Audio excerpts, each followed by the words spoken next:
Hey everyone, welcome to another bonus episode of Gaslit Nation. By the way, I am on YouTube, so come keep me company on YouTube where I'm here hanging out with my trolls. You don't want to miss this, so come on down to the Gaslit Nation YouTube account. I am here. You're going to get the first part of this bonus as a video, and then we're going to go audio only. And this will be for our Patreon folks, the people that make our show possible by subscribing to Gaslit Nation at patreon.com/gaslit. That's patreon.com/gaslit. And there you can get every bonus episode, every episode ad-free, our full archives, access to exclusive invites, and more. So the first part of this bonus episode will be me doing audio and video, and then the second half will be Sarah doing audio only, answering questions submitted by our listeners. So first up, I want to share that I'm going to announce some of the winners of the free dictatorship book giveaway. We have the Gaslit Nation graphic novel, Dictatorship, It's Easier Than You Think, which is a graphic novel for people of all ages. It's YA and up. And it shows how dictators come to power, how they try to stay in power, and how to ultimately defeat them. So obviously it's a book for our time, and we're going to be giving away a copy of the Gaslit Nation graphic novel once a month for the next, I think when we launched this, we said a year. So through next April. If you support the show on Patreon, you're automatically entered for a chance to get a copy of this book signed by both me and Sarah. And it's a thank you to our community that makes our show possible. The July winner is Patreon supporter Chiquin. For August, the Patreon supporter is Brock. And for September, we will announce that soon for September. So there's still a chance to get your signed copy as a thank you to the folks that keep our team together and keep us producing and keep us saying what needs to be said. Thank you so much. And a reminder, this Monday, September 18th at 7 p.m. at P&T Knitwear, a wonderful independent bookstore on the Lower East Side, I will be in conversation with the historian Ruth Ben-Ghiat, the author of the best-selling book Strong Men, and my good friend, Russian Mafia expert, because everyone needs a Russian Mafia expert in their lives. That's Olga Lotman. The three of us will be in conversation talking about the Gaslit Nation graphic novel, Dictatorship, lessons from that, and all of that in the larger context of, will Putin and Trump ultimately win? And what do we do? What can we do to stop them? What should Biden and the Democrats do to stop them? What should global leaders do to stop them? And so on. So if you can't make it to that event, or let's say you can make it to that event, if you support the show on Patreon, we're having a special meet and greet. I'll share the location exactly where I'll be starting at 6 p.m. To sign Mr. Jones posters for Patreon supporters and to give away free N95 masks because COVID and long COVID are still very much with us. So I'll have a mask on. I'll have a mask for you if you need one. And we'll hang out. We'll hang out and take selfies with our masks and normalize mask wearing for everyone because it's the right thing to do. And then the event starts at 7 p.m. So if you're signed up on Patreon, look out for details on where to meet up at 6 p.m. an hour before the show, which kicks off at 7 p.m. with me, Ruth, and Olga. I'm very excited for that because I love those ladies. Now for something different. I want to share a bit of self-care with you all because self-care is an extremely important part of the resistance. And that is a very simple, well, it's not that simple. I will say it was not that simple for me, but something very important that every single one of us should make time to do. And that is to interview someone you love. As you know from listening to the show, both Sarah and I have people in our immediate family, beloved family members who are terminally ill. We're trying to manage the show, manage our projects through this difficult time. One thing that I made it a point to do when it was very clear that my loved one's health was in decline, I put together a list of questions to interview this person on camera to make sure that I collected as much information, knew as much as I could. It's very important to me to do this. And I waited too long to have this interview. I waited too long because when we finally got around to doing it, it was very difficult for this person to sit through this interview, and we had to cut it short. And in that short amount of time, I learned so much extraordinary information. So I'm telling you, whether you have the similar situation as I do or not, interview the people that you love. Do it now. And the excuse you give, the reason you give is simply this. I want to interview you. I have a list of questions provided by Andrea at Gaslit Nation. And they'll say, what's that? They're like, you don't know Gaslit Nation. But so I have a list of questions for you. And I want to talk to you. I can interview you over Zoom on camera, very simple, very easy. And the person, your parent, your grandparent, it could even be your child. The person might say, why? That's silly. What do I have to say? And all you have to tell them, the reason you have to give is, I want to do this because it's important to me and I love you. And that's it. So I'm going to share a list of questions with you. And I really do urge you to consider doing this while you have the time to do it. And don't delay. Don't delay. Because I'm telling you, if you haven't learned this yet, I've learned this. I've learned this and I've been reminded of this many times. We do not have as much time here as we think we do. We do not have as much time here with the people we love, the people who have made us who we are, as we think we do. And that's just the reality. So I know we all live very busy lives. I know we're consumed by these horrific headlines, but take a moment as an exercise of self-care, self-love, to celebrate the people who helped make you who you are, the people that you love, the people that you're emotionally dependent on, to celebrate them, whether they want to do it or not. Just try to encourage them that it's important to you, because I know not everyone wants to be interviewed. I know it's difficult. So just give it a try. Just see what it leads to, because I was very surprised to what my act of self-care and doing this, my act of family love, ancestral love led to in doing this. And I think it might be an interesting exercise for you. So in the show notes to this episode, you can find a link of questions that you could work off of, very basic questions. It's just a starting point. And again, you don't need video cameras to do this. You could do it over Zoom, which has a video feature that you could just record the conversation over Zoom. And if you're concerned about privacy settings on Zoom, you just do a quick Google search on that. There was a big uproar that Zoom was recording people and using what they say on Zoom for AI training. And the company then had to clarify and walk that back. But from what I've read, from what I've done in the settings, it's very easy to protect yourself on Zoom currently. So go ahead and just grab these interview questions, grab somebody or people, multiple people that you love, and just give this a shot of interviewing someone you love. And do it sooner than later. Learn from me and do it sooner than you think you maybe should. And I know it might be a difficult exercise for both people involved, but ultimately it's very exciting what you will learn along the way. And it's fun. And the whole hope is that people are reminded of how much they love each other and appreciate each other and how much we all need each other. All right. So I wanted to comment on a response to last week's bonus episode on why Biden must call a climate emergency, something he has not done since that post went out. We're still waiting, Biden. We're still putting pressure on you for that. That got a lot of responses. One of the responses to that piece was somebody writing in our Patreon community that given the way the world is headed, I'm just paraphrasing their comments, given the way things are headed, and obviously this is clear as day. Anybody that follows Gaslit Nation closely, anybody that follows the news closely can see the writing on the wall. Given how things are going, we inevitably are headed towards a time of mass violence, and mass violence will ultimately be what the oligarchs destroying everything will listen to. It's time to roll out the guillotine, right? Here comes the chopping block. And so I thought a lot about that, which is why I wanted to open with this. And the reality, it comes down to this.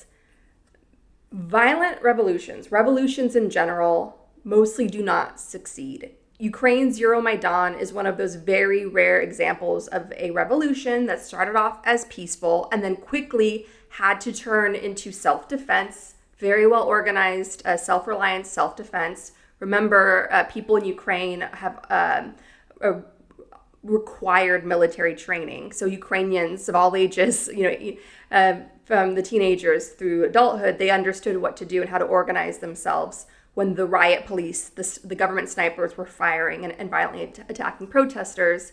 And plus, Ukraine had a lot of advantages that made that revolution successful. It was not only the mandatory military training across society, it was also that they had power elites in the country, yes, including oligarchs, that financially supported the protesters by paying for a stage, by paying for entertainment to keep people on the square. They also had just good old-fashioned city planning advantages, meaning they had this big, beautiful square, Maidan, in the heart of Kiev, that acted as a sort of trench. It became a trench where they just took over that square and closed off all the entry points, protected all the entry points. So they had like so many benefits. And plus, Ukraine has centuries of a spirit of resistance through its art, through its culture, through its understanding of itself. It's a culture that's built on artists, many leading thinkers, academics who have ultimately been martyred over the generations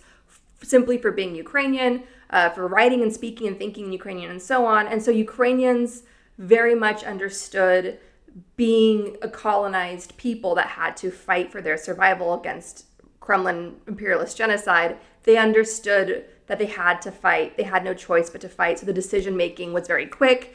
Anytime there were severe acts of violence, like a journalist getting their face bludgeoned to the point where their lips and eyes and everything swelled up, you couldn't even recognize them anymore. Viral images like that drove people to the square, drove out more protesters, and ultimately they overwhelmed the riot cops, and ultimately they won. And that was despite the best efforts of mealy-mouthed EU officials to try to come in and broker a peace deal that kept Yanukovych, the Ukrainian Trump, in power. Ukrainians were on their own in Euromaidan, and they won despite of everything. That's a very rare example of a popular uprising that is forced to become violent because of the violence inflicted on it by the government and is ultimately successful. Very rare. Most revolutions become like Animal Farm, where the violence comes in, creates a vacuum of power, and the biggest dog in the fight wins and turns it into a dictatorship, and it's just a new regime, maybe even worse as the one that was just overthrown.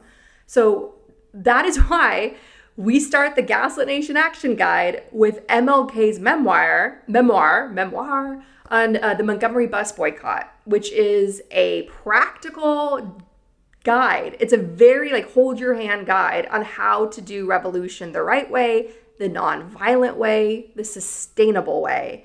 And that is why we opened the Gaslit Nation Action Guide with that. That is a book that everyone should read. Non-violent resistance is always the answer. It is the most practical way. It is how you endure. It's how movements are sustainable. When I hear these calls for violence, they tend to come from white people, because white people can say that. White people can move in that direction because they're not the ones who are going to be executed on sight by a police officer. White people live their lives not having to calculate and go and raise their children, trying to protect themselves from a virtual lynching, right? From a police officer, like a routine police stop, okay? So a lot of the calls for violence I'm seeing on social media tend to come from white people. And I'm telling you, going the violent route just opens up a vacuum that no one can control. Once you go violent, you give up control. The biggest, meanest dog in the fight wins, and what you're doing is you're attracting people that simply love the bloodlust. You're attracting the sadists. You're becoming what you're trying to overthrow. You lose control, and it can go anywhere. So no violence ever. It works against you. It's self-sabotaging. And the other point that I want to make, we are unfortunately heading towards inevitable mass violence for the simple fact that in 25 years, you're going to have an estimated well over 1 billion people displaced by the climate crisis. And that mass displacement is going to be ungovernable. And I am, of course, quoting the Pentagon itself. We're headed towards an ungovernable future if we don't do something now about the climate crisis. And when things become ungovernable, you're inevitably leading to mass violence because you're going to have vigilante groups, you're going to have militias, you're going to have the Proud Boy groups consolidated to hunt migrants, as they're doing now on the border in the US and so on. And obviously you're going to have self-defense groups organizing and pushing back against that. So we are inevitably heading towards a time of mass violence, whether we want to or not. And it's extremely important that the masters of the universe right now, the oligarchs around the world, understand that, which they do, they very well do, which is why they're naively deluding themselves and building their billionaire bunkers, which can be overrun by the starving and the desperate. Okay, so unless there is a coming together, unless you have these unions finally succeeding, unions across industries succeeding and protecting their jobs, protecting a livable wage, protecting themselves against exploitation. If we can bring back the middle class, if we can bring back a strong social safety net, if we can build, hurry up and call a climate emergency that ushers in a sustainable global economy, if we can do that and stand a fighting chance and build a sustainable life on this planet. So we're being hit right now by two crises, and one is causing the other. And that is staggering levels of wealth and economy around the world, most notably here in the US, and the climate crisis. So people are getting obscenely rich off of destroying our planet and threatening the very existence of human civilization. And then through their wealth, through how they're amassing their wealth and how they're spending their wealth, because super yachts are super polluters, they are ushering in mass extinction, right? So these guys, the oligarchs, are not going to be able to survive the crisis they're creating. So again, I'm going to repeat myself. We are, in the coming decades, inevitably heading towards mass violence. And I'm making this point because I know as a Gaslit Nation listener, you already know this, but please repeat this. Please add this to your pressure points and all the work that you're doing in your community, how you're unionizing, how you're having conversations with your family and friends. It is inevitable. That is where we're headed. And the David Zaslavs, the guy, the Ted Sarandos, the executives who are making hundreds of millions, the Bob Igers that are making hundreds of millions of dollars and trying to bleed out writers and actors so they lose their homes, so they can't, so they struggle to put food on the table. Those guys are all part of this. It's all the same enemy we're up against, which is the greed of the corporate class, the greed of the oligarch class, and the ones that are threatening the very survival on this planet. So to the point of that Gaslit Nation listener, yes, you are right. Mass violence is inevitable, but it is not us who is going to fire the first shot, because once we do, we lose control. Instead, we have to go down to the basics of self-defense. I'm going to recommend a book that I know is controversial because it's a book that is adopted by the far left and the far right. But it's a book that is a reality. I've learned about this book through the war in Ukraine. There were people that were making copies of it for Ukrainian civilians to be aware of the advice in this book. And I think it's a book worth mentioning. Survivalists have adopted it widely. And it is, of course, you may already know what I'm talking about. It's Total Resistance, a guide by a Swiss army officer who was trying to prepare the civilian population in Switzerland should the country become occupied by the Iron Curtain going up. This was during the Cold War, the threat of Moscow imperialism, and obviously the Warsaw Pact countries were seeing civilians terrorized, mass arrests, mass murder, and the country just completely hollowed out inside through Soviet occupation. And so Total Resistance was an answer to that, on how civilians could live during a time of mass violence and occupation, and just practical steps they can take to defend themselves. I have a copy of the book. That doesn't make me a far-right extremist terrorist or a far-left extremist terrorist. It is, in its essence, a practical guide. People should be aware of it, and people should have it, and people should continue to put pressure on the oligarchs and call out their behavior, because it is driving us. If they do not budge, if they do not come to the table, if they do not make our economy fair and sustainable, they are the ones who fired the first shot. All right, everyone. So that is my opening to this week's bonus episode. And now here is a clip from Sarah answering a question from one of our listeners. And if you want to hear the full episode, just subscribe to the show on patreon.com/gaslit. And thank you to everyone who supports the show. We could not make Gaslit Nation without you.